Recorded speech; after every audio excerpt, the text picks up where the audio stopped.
Tuesday, May 16th. We're heading into the second half of the month. That's a big deal. Doug's going to be happy to hear that and agree with me that nothing better than heading into the second half of a month. I like to fill the time in the beginning with talking about the days. More importantly than that, this show is brought to you by Compliment. Lovecompliment.com is where you can find all the stuff. I mentioned yesterday lifestyle aids, supplements, but I didn't mention the personalized nature of said supplements. We have a program called Insight that allows you to test your blood and your saliva and your urine, all that good stuff at home, and then ship it off to our third-party CLIA certified lab and get your supplements automatically adjusted based on those very numbers, which is a cool thing. All right, Doug's been added. Here he is. How's it going, Doug? Matt, it's going great. I loved your intro. That was perfect. Yeah, wasn't that good? Nicely done. That was good.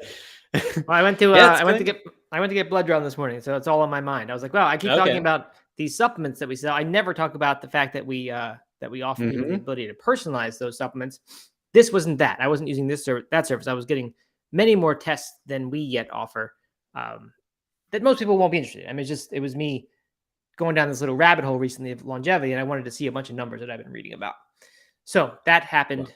And we're going to have to do a whole deep dive into your numbers, I think, once the results come back. Yes, perhaps we will do that. But anyway, all's good. They took a lot of blood today. They took like 7 vials of blood from me today. Yeah, because I ordered so many tests. I've never seen that much. And I was thinking, man, I'm gonna like pass out or be lightheaded. But they didn't warn anything about that or anything. So seemed like it was fine. And Doug is silent. Doug, I see you moving. You're not talking though. What's going on? Hey, I lost you on Instagram, but I'm here live on YouTube. Okay. Yeah, I see you're frozen on Instagram. I don't know if that's just you or what, but it doesn't matter. Instagram, it doesn't matter. Instagram is Who even does Instagram anymore, right? Right. If you're on Instagram, get over to YouTube. It's youtube.com/NoMeatAthlete. That's where the action is. It's where the cool people are. It's just a hipper audience. So get over there. Okay. Mr. Jeffries here says hi. Did a run, beat the heat. Like that, beat the sunshine, right? You don't want that run to be a net detractor of your health, which it will be if you go out in the sun and you get sunburned during your run. At least that's my argument. I went on 2 runs since I spoke to you last. One last night. Katie got home yesterday midday. Okay. So first thing I did after getting off work yesterday was go for a run. Mm-hmm. Went for a run yesterday evening and then another one this morning with the group. And it's been it's pretty infrequent that I will run twice in 12 hours.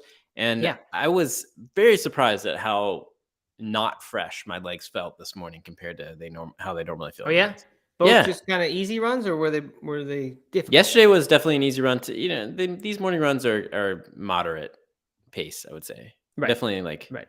It's not super laid back, but it's like made me feel old. I can't recover in 12 hours with 8 of those being sleep, like it made me feel old. Yeah. Well, maybe you got to prioritize nutrition, Doug. I've been on you. I've been judging you for your nutrition choices. So maybe that's the blame. Speaking of which, in the Discord, I was trying to get some votes to prove you wrong here. I posted a little survey to see who, to just prove that everyone melts their vegan cheese on their sandwiches. And in fact, does make vegan grilled cheeses from time to time. But I've only gotten 2 votes. So people don't do that, Doug. It's just not good enough to do that, right? If it was, let's not pretend that the vegan cheese is better than real cheese tastes, right? Whatever you say what you want about health and animal cruelty, of course, but like it doesn't taste good. So you don't make a sandwich out of just that awful product. And if you do, then you have a problem, honestly. You and Bianca. There's no. Whoa, that is some harsh judgment. That is like coming in hot there, Matt. I don't know about that. No, man, you throw in some like a little tomato, a little vegan mayo maybe on there, and then you make lentil soup and you dip it in. And you make lentil soup and you have a little thing to dip it in. I mean, it's good, Matt. It is unquestionably not as good as the real thing, but my heart and my mind are happier because of it. So. I think here we go. As we're speaking here, we got another vote for the vegan grilled cheese. So we're gonna see how this comes in, how this plays out. Okay. Well, I went for quick thing. I'm hopping off of Oh wait, you just added me back in Instagram. Yeah, but you can. Okay. I happened to go for a trail run yesterday. It wasn't really. It was on a path during my son's soccer practice, but there was a little part where it went into the woods. And usually, I'm not taking that turn. I just keep going straight. But we talked about forest bathing yesterday, and I thought, you know what, I gotta just get out of my box. Like it's good to go on a path I've never been on before in the woods, a trail, less smooth of a surface. Like just experience the world a little bit. So I think that's probably good for my brain. So I did that. And it was not very long. It was probably a 3-minute part that I got back on the path. But I was proud of myself because I went and chose I took the path less traveled. Right? It's good. All right. Hey, I am having all kinds of Instagram issues. I'm just going to get off of Instagram. Okay, good. If you're on Instagram, go over to youtube.com/NoMeatAthlete. I'm going to end the Instagram feed. That's where the action is. All right. Well, we have a fun episode today. I was looking through the notes here. I think we got some good ones. Good discussions. Before we do, I want to tell people that what we're trying to do here, we keep trying to mess with the show format, and I think we want to tighten it up. We want to just spend less time talking about our day and all that. I know it's for some people that might be good, like just putting it on in the background or not, so you don't have to pay attention. But I just think I don't know. We're talking about maybe going to a summer schedule where we do a few less days per week so we can put more effort into promoting the shows. We're also trying to maybe streamline the episodes so they're more like 25, 30 minutes, which I think would make it a lot easier for a lot of people to make the time for it. So anyway, we'll be fooling around with that. Feel free to give us feedback, especially in the Discord, but here if you want to. And we're just trying to tighten it up, maybe try some new segments and just sort of keep it moving fast. So you can expect it to be a little shorter. And right now we're still doing 5 a week, but we might ease up just a bit for the summer. All right. Anything else, Doug? We're ready to get into this weather report for this show that you've hyped up now for us. I've got nothing else. Let's jump right into it. Okay, here we go. Your Tuesday, May 16th, Plant-Based Morning Show weather report. Doug, you'll be excited about this one if you go to the UK. Beyond Meat has added to its product range in the UK with 3 new frozen meals at Tesco stores. They've already had stuff in Tesco stores. We talked about that before, but now they've got 3 new ones: spaghetti bolognese, keema curry, and palau rice. You know those Brits love their Indian food. And chili with coriander rice. So all those things now you can get with Beyond Meat. I don't know if that's any good. I mean, is it healthier than eating those things without the Beyond Meat? I'm not really sure, but it certainly tastes a little better. So that's that spaghetti is exactly what I made, and you made fun of me for last week. I didn't make fun. I just said it wasn't probably good. I know you thought it was, but I don't think it was. And I didn't even have it. But you're right. And it's that. Now you don't have to make it. You just grab it out of the freezer and put it in. Yeah. I mean, I can't imagine myself actually buying these. Rarely do I buy a frozen full meal. But I'm not opposed to them. I think I'm glad they're here. And maybe if I'm in the UK, if I'm staying on a little Airbnb and need a quick meal, that'd be the time to do it. That'd be the time to do it. Rather than go out and the small amount of time in London checking out the city, you go buy a frozen Beyond meal and eat that up. I mean, exactly. Right. I mean, this coming from the man who ate Burger King, for 15 meals of his 70-day trip. That's true. I did do that. That's a good point. But that was me. That was me experiencing the local culture. That was what's there. All right. Moving on.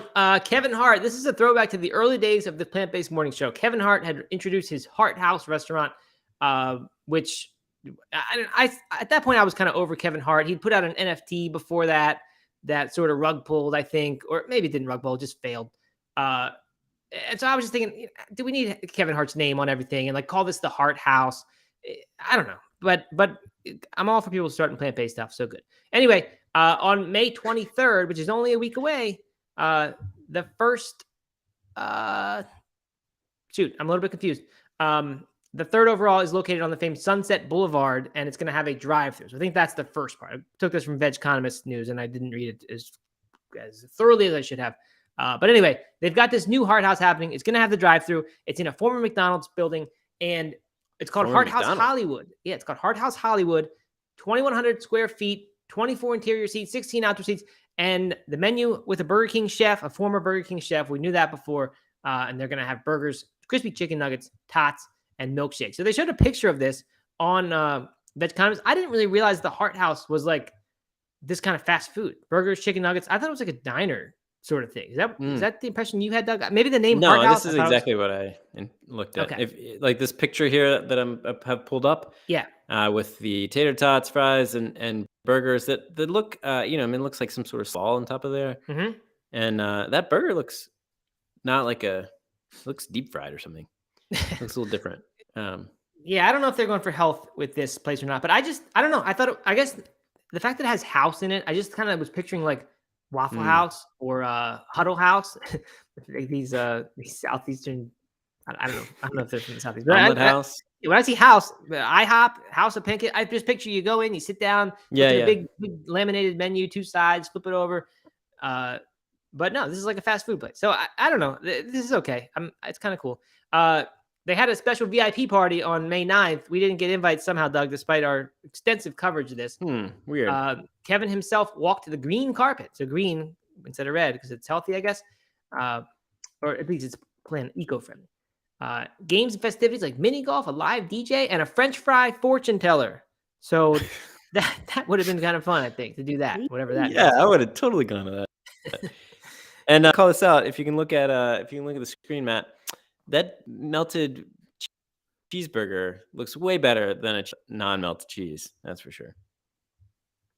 Yes, that's right. That's a good point. And that's why when we yesterday talked about Violife putting out their for restaurants only meltable cheese, I said, yeah, that makes sense in a restaurant, but no one in their house puts the vegan cheese in their toaster like you do. So I stand by my case there. All right, moving on. Prime Roots is now going to change the deli meat game. They've been trying something with ready-made meals game with their koji-based proteins that were made to taste like lobster, chicken, and beef. That sort of, I guess, failed because they pivoted. Now they're doing vegan deli meats. We've seen Unreal Deli has come into the plant-based deli space, and I think even Publix has like an Unreal Deli sandwich now. You can just go to Publix and order a vegan sandwich with deli meat. Yeah, which is I've seen on the menu. I don't know if it's true of all Publix, and I haven't done it myself, but that's pretty cool to me. Anyway, Prime Roots though, I didn't know about this. They're all their stuff's made from koji, which is a Japanese fungus, and it sounds a whole lot like the microprotein game that corn is in and all these others. Koji is like a quick growing thing. It has long fibrous roots that mimic the muscle fibers. I think that's just like the mycelium that corn and some of these other ones are made from. And they're using proprietary fermentation and food science technology to turn this into, vegan meat. So it's just cool that these things keep coming out in different formats. I think eventually we're going to find the sweet spot where it's kind of a whole food. It tastes really good.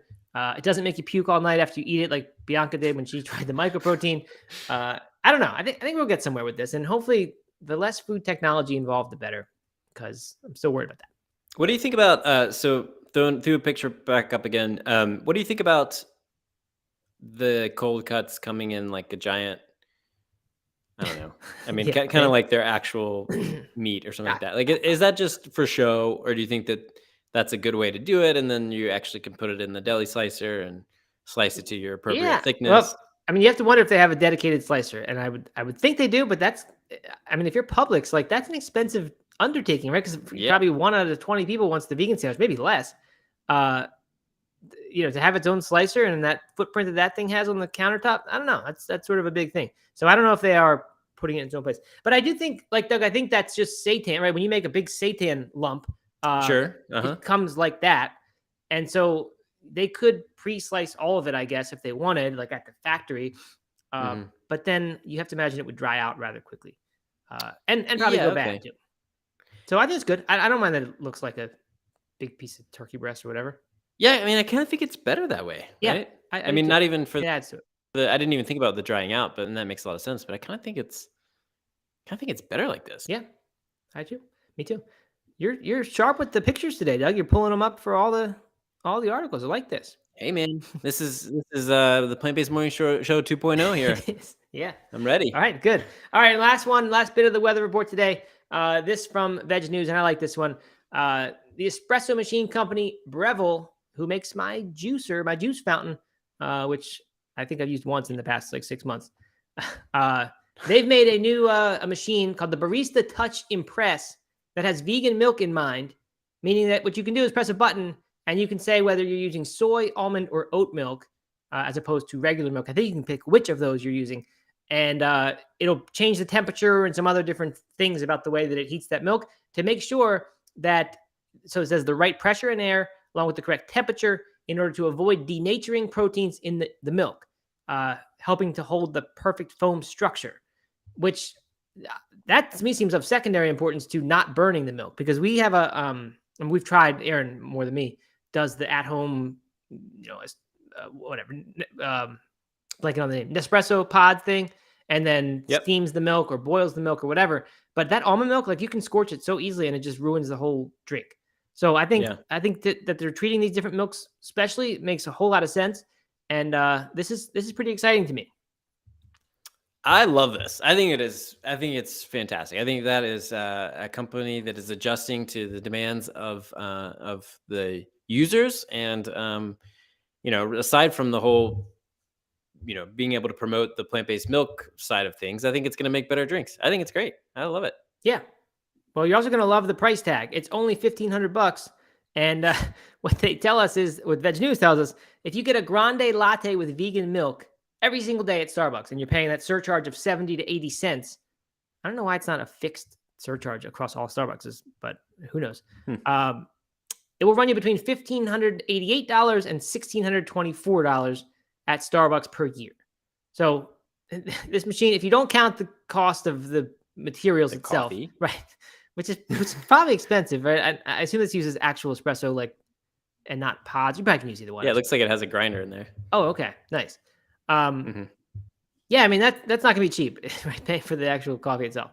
But you have to go every single day to make this thing worth it. But they're not factoring in the convenience, right? This is at home. You don't have to get in the car, use gas. Yeah, but you got to clean it. Oh yeah, I know. Certainly. You got to stock your pantry with coffee and milk. That's why I don't own an espresso maker. I really like espresso. Well, I shouldn't say I really like it. I would like to really like it. I like the idea of it. I would like to really like it. I would love to get into espresso. Yeah, I think it's a whole. I mean, I enjoy it. Right. But I've never That's how I am. Gotten really into it. I've never had an at-home maker, and the ones that are affordable are junk, from what I understand. That's the problem. Is I've owned a few of them in the $200 range, and they start leaking, and the steam comes out, and they don't have the right pressure. Cleanup was a disaster until we started using the pod things. But I saw this and I was like, man, that's too much for me to spend for sure. But I'd really like to. Father's Day. Well, see, I think I'd be all right with if I didn't have the whole milk attachments here. I'd kind of like the cappuccino, I guess, every now and then, but I'm more often more interested in an espresso cup, tiny little cup I can hold with 2 fingers and drink. Yeah. Little yeah, put the pinky out. Un espresso. Exactly. Like that? Yeah, you could have un espresso before you have your bolognese sauce. You could be the Italian guy. One of my favorite things about Italy, my time in Italy during our extended honeymoon, was just every morning you just walk up to the counter. You don't even get a seat or anything. You just walk up. They give you the espresso. You're there for 90 seconds. Yep. 2 minutes. You drink it. You take a sip. Maybe you drink the whole thing as a shot, and then you move on. It's just kind of like this. I don't know. I loved that experience. The vibe of everybody coming in and out. The kind of really short interactions you'd have with the barista. Yep. I don't know. Loved everything about it. I'm with you. I actually just listened to an Italian podcast. There's one I listened to. It's called Pensiere Parole. It means thoughts and words. And it's just this woman who teaches you all about Italian culture in Italian for beginners. And she was saying that in Italy, the coffee's not meant to be, it's not like a long thing. You don't sit down with your coffee and drink it. It's served in a tiny amount. You go up there, you stand up at the bar, you drink it, and you move on, like you said. So I had never really noticed that on my own. I've noticed that bustling coffee bar scene for sure. But I guess I've never been in one place long enough to get in the rhythm. But I love that. I think that's cool. And it's sort of interesting because, right, aren't we the Americans the ones who don't linger long enough? We just move on quickly on to the next thing, put that caffeine in us and get out of it. But here they are in Italy. That's how they do it. Yeah. There you go. All right. So that's there you go. That's our weather report. I'm gonna get an espresso machine, Doug. I'm not gonna get the milk attachments, and I'm gonna hope to spend under $500 on it. Think I can get a good one? I don't know. You do want to get a good one, like you just said. I think you want to find one that has good reviews that actually makes good espresso, because you can make really bad espresso and then you're just not going to enjoy it, not going to drink it. I will say, we can end this conversation with this. My brother-in-law has an at-home espresso maker that is a very nice one, and he steams his own milk and he makes the espresso and he does everything at home, him and his partner, and it is very good coffee, and it is a very, very different experience than just sipping a cup of coffee. Like, I don't know, it's just kind of a nicer, elevated morning ritual, in my opinion. You think it makes better than my Nespresso machine does? I definitely think it makes better than your Nespresso. That stuff is pretty bad. That stuff really is not very good at all. Like, if you just drink that as is, it's not espresso. It shouldn't be called that. All right. Mr. Jeffrey says that one of those machines is a lifetime investment, though. Plus, it's a statement on the counter. I have a DeLonghi, and I use it every day. There you go. Okay. What I'd like to know what drink you make, Mr. Jeffrey. Is it just espresso, or is it a latte? And give us a link either here or in the Discord to what that machine is, because I'm quite curious. Now, I've heard that espresso, because it's not filtered, raises cholesterol, which may or may not be a problem, but it may. So they say filtered coffee, and I wonder if those pod espressos actually do provide a little more filtration. But anyway, so that's one concern of mine with drinking espresso every day. Nobody wants a pod, man. Nobody wants a pod. I don't mean a pod. Fresh. Yeah, you're right, because you can't fresh grind it, and that's probably really important. But this isn't like those plastic cheap pod. This is the pod. It's just packed coffee in a little puck. I don't know. Anyway, like pre-packed puck. Exactly.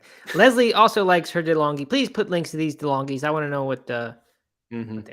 All right, let's end this weather report and move on to the main part of the show. We've got 2 articles today. I don't know if we'll get to them both. Maybe we will, just so we don't have too drastic a switch to a shorter show time. First one we've been trying to get to for a couple days now, so I really do want to hit this one. Unfortunately, I didn't open it on my computer before the show started. It's from Forbes Health, mainstream source. I don't know who trusts Forbes for health advice, but at least it's not like, whoever, veg economist, some kind of niche thing just for vegans. The headline is, "These foods can help you live longer, but Americans aren't eating enough. Here's how to easily increase your intake according to experts." And we get the expert reviewed stamp here with an actual name and credentials from the expert. So that's good. I mean, this isn't news to anyone in this audience.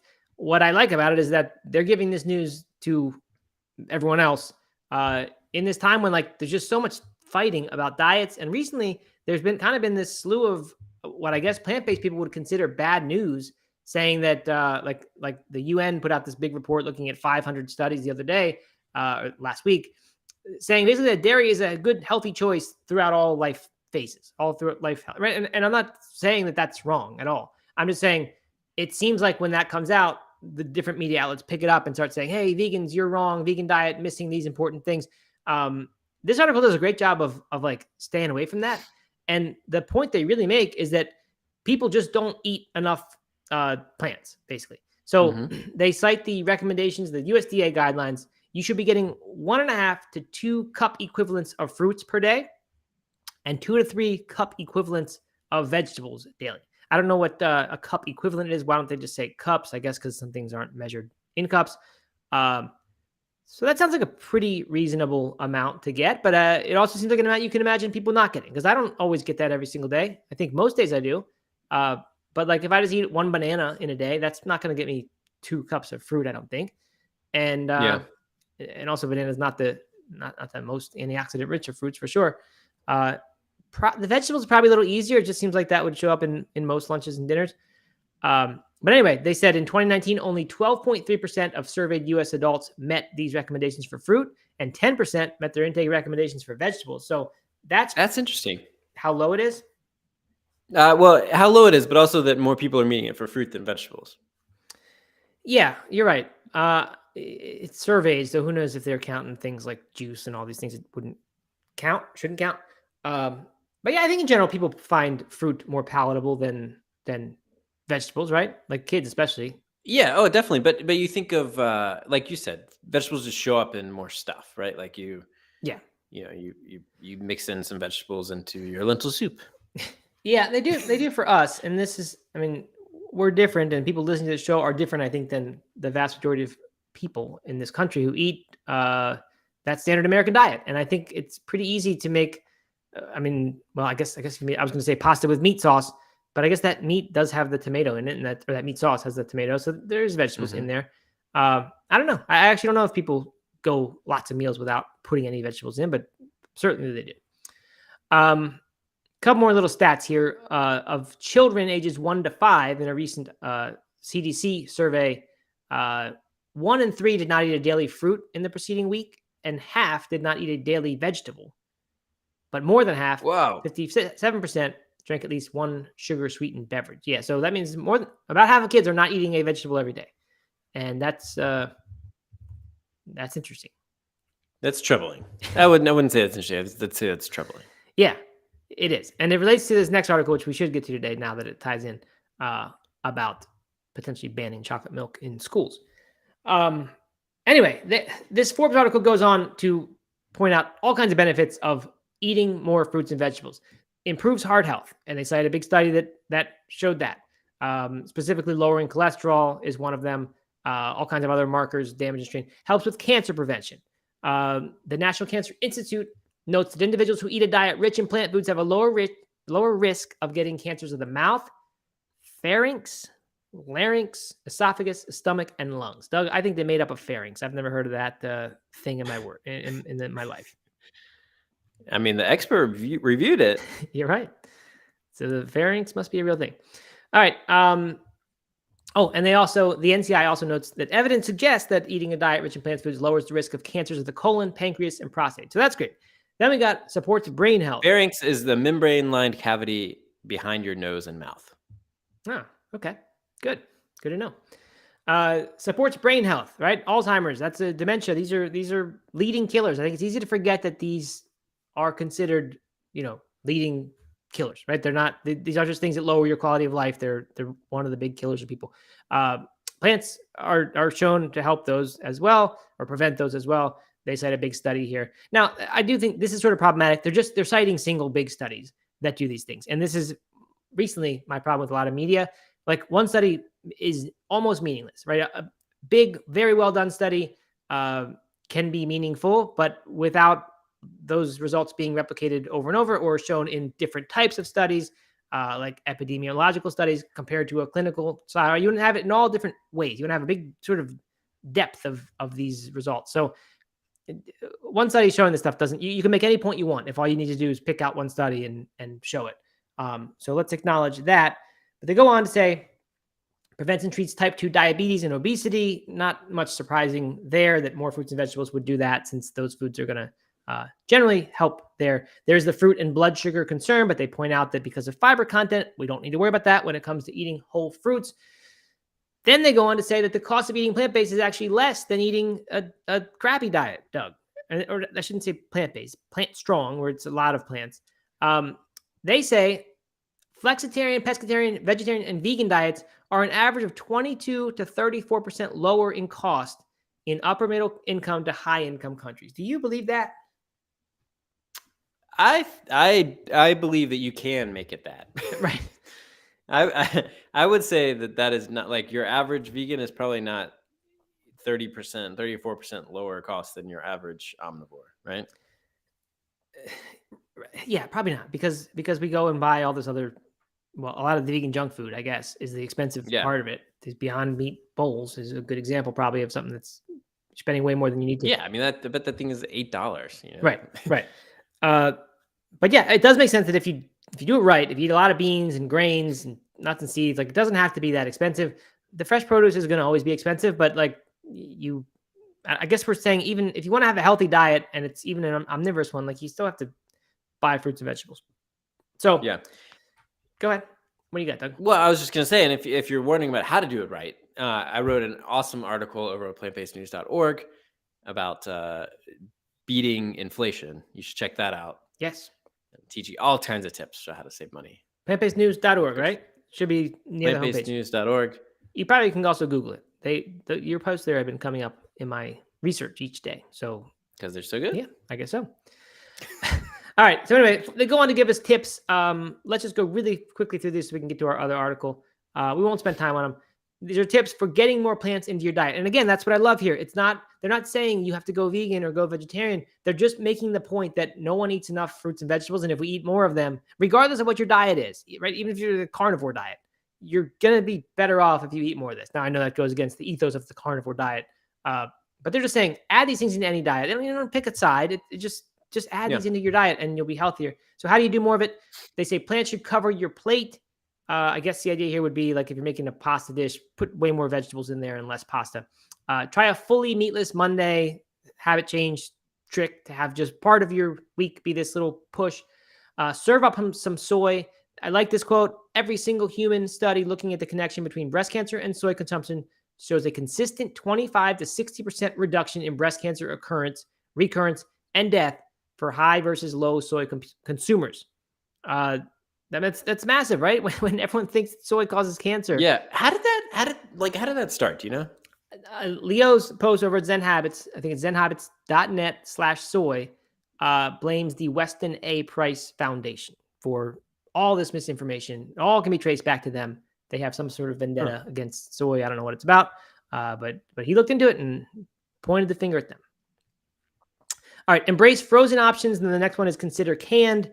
Good case there for getting things that last longer, less likely to be wasted, also cheaper, and also often more nutrient rich than the fresh stuff because of being able to be peaked and flash frozen at the peak of freshness.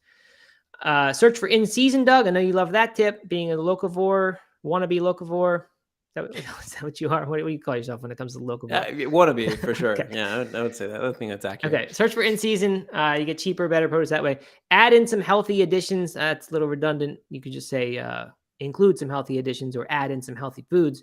I don't like this tip. They say if you love burgers and don't want to give them up, consider adding in some vegetables such as finely chopped mushrooms into your meat mixture before cooking. I mean, I'm not going to do that. And it's not going to be any good. Right, exactly. Let the people who want to eat a burger just make the burger a little smaller. How about that? And then put some veggies on the burger. And have a side of vegetables instead of something else. Right. Have a salad. Right. I don't think telling people to degrade the enjoyment level of their thing by mixing in burger or vegetables is the way to do it. Bring on the berries. Like I said, berries very good compared to the banana that I often eat as my fruit. And dream up a healthier dessert. They're talking about chop up and freeze bananas and blend those banana pieces into whatever that substance is. I guess you'd call it ice cream. Ice cream. Yeah. So just fruit, also nice dessert. So there's your tips. I don't know. When you put it all that way, like, I think this is great. Unfortunately, like, people want to follow a diet. So no one's going to actually go just add these things to their diet, but I wish they would. Yeah. I mean, that's the thing that they should be doing, really. Yeah, exactly. I mean, they should go vegan first and foremost, but if they're not going to do that, then that's what they should be doing. All right, let's talk about this one quickly. We're going to do it in 3 minutes time so that we succeed in making this show 5 minutes shorter than usual, which is a small win. And we started late, so maybe we're more like 10 minutes shorter than usual. But this one's from the New York Post. I saw it elsewhere as well. The USDA weighs ban on chocolate milk in schools' cafeterias. And they start this one off by saying school lunch could soon get a lot less sweet. Doug, you like that one? Yeah, I like that. Okay. Not bad. Experts say. No, this is New York Post. This is they don't need to do that. This isn't no experts there. No fact checking at New York Post. Well, this was apparently considered but abandoned by NYC Mayor Eric Adams, which is interesting because he's been the guy pushing all these plant-based options. Mm-hmm. Guess he thought about this and then decided not a good idea. Of course, he's mentioned because this is a New York publication. But now it's been adopted by major cities like Washington, D.C., and San Francisco. But the USDA in general, considering not having it anymore, I didn't read close enough to see if this ban is like, I mean, are you really allowed to just ban any flavoring of milks? That seems like a weird thing. I think somewhere I saw a sugar content guideline that you couldn't exceed X amount of sugar in whatever milk is being served. So I guess at first I thought, okay, this is like maybe a little harsh, maybe a little bit overreaching by the state, or in this case, the government. But I thought, at least, it's still good. I mean, cut out the sugar. But then people are pushing back saying, someone says like, we want to take a product that most kids like and that has 9 essential nutrients in it and say, you can't drink this. Now you have to drink plain. What are we trying to prove? And then someone else said that like, I mean, they said it much more bluntly. They said, we want kids to drink milk. We want them to have a lot of milk. This is from the USDA. So when we, the concern is when we take away the sugar, they're going to stop choosing it. And I guess some studies and things or past experience has shown that they really do take a lot less milk when it doesn't taste like chocolate. So I don't know where I come out on this one. I mean, obviously it doesn't impact vegan kids at all, but from a public health standpoint, I don't know. Doug, what do you think? Is it good to say you can't have any of this thing that, I guess, like, let's first take the side and say milk is a health food, right? Which most people here are not going to agree with. But the recent UN survey said that it was. Yep. If you believe that it is it a good thing to cut out the sweetened version of it that will make people maybe stop drinking this supposed health food? Yes. You think so? You think remove it? I do. I mean, look, my school, growing up, I remember my high school banned the sale of like sports drinks because they were too sugary. Okay. You couldn't buy soda in my middle and high school.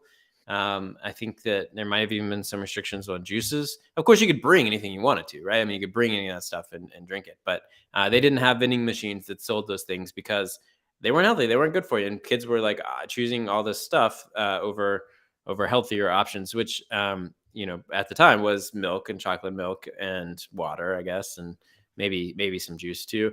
So I think this is honestly, I think it's a good step. Like, it doesn't seem unusual to me for us to not offer a product that we know has a ton of sugar, the added sugar to it, and ingredients that aren't very good for you, even if you think that the milk itself is. And I will say, like, growing up, I drank milk when anytime I went through the cafeteria line, I got chocolate milk. Every single time. Mm-hmm. Yeah. I would never get it too. No, I think I did once, twice when they were out of chocolate milk and I hated it. It tasted like terrible water or something. Right. And so you choose the chocolate milk and I mean, a bunch of kids are probably just going to start getting used to drinking the white milk, and they'll drink the white milk, and that'll be better. Or they just go for water, which would be even better. Right. And that's the thing, is that I think the authorities do not have the perspective that choosing water is better. Right, they show a plate here. It has chicken tenders, some fruit, a roll, which maybe is whole grain, and then the milk. And I think in their eyes, they're saying that milk is an important part of this meal. So if we have them lose that, I don't know. And this is what we said before, right? Kids, there's no vegetable in that meal, by the way, in that picture. If kids aren't getting healthy things, and if you believe milk is healthy, then you're taking away a healthy thing, or a thing that's pushing them to do it. Now, that said, they do point out in the article that flavored milk is the leading source of added sugar in school meals, and sugar, huge problem for kids. So that's a pretty strong argument for getting rid of it. By the way, they were also saying they were conflicted between banning all flavored milk or allowing options with no more than 10 grams of added sugars in each 8-ounce portion to be served. I think maybe that's the move. Like, if you could drastically reduce the chocolate, kids would still go for that. Yeah, I could support that. Yeah, if you could just have a healthier version of it, then But then are you just adding a bunch of like fake sugars that right? Who knows? Cameron says here, and I think this is right. You could help reset their taste buds. Yeah, right. And if I was a kid and I grew up in an elementary school that didn't serve chocolate milk, and my only option was white milk, I probably would have chosen that, and I would have gotten used to it, and it would have been no thing. But since the chocolate milk was there, darn right, I'm going to choose the chocolate milk. So, and since we learned last week that the government requires schools to offer milk as their main drink, then in my opinion, I mean, we should be requiring them to offer a healthier version of it than chocolate milk. So I have no problem with this. What about strawberry milk? That was always my favorite by far. As a kid. Gross. I just loved strawberry milk. It was rare that we got it. I don't know why. We had chocolate milk all the time, unlimited quantity, and I had it all the time. But strawberry milk, just not that much. Oh, it was good. That Nestle Quick powder. And then it came out with the squeeze bottle of it. I never liked the strawberry syrup stuff. No, not a fan. All right, good. Well, I do understand why some people wouldn't be. Okay, that's that. Well, we were a little bit shorter today, not a whole lot, but look, it's been 39 minutes according to our show clock. So that's a start. And we did 2 articles today. We could have done just one. Yeah. So anyway, definitely faster pace today. Let us know here, not here, we won't see it. Let us know in Discord what you think. Any ideas, any thoughts about future show schedules, whatever. We're open to hearing that. Not saying we're going to necessarily do it, but always want to hear what people think. And that's it. That's all we got to think. I love that disclaimer. Share us what you think. We probably won't do it, but we want to hear it. We might not do it. And we probably won't. Okay. Just not going to promise that we are. Yeah. All right. That's it. Hope everyone enjoyed it. Have a good... Man, it's only Tuesday. I thought it was like at least Wednesday by now. Have a good Tuesday. We'll be back tomorrow for the Hump Day show. And Hump Day. Should be a good time. Absolutely. All right. Talk to you. Bye, everybody. Later.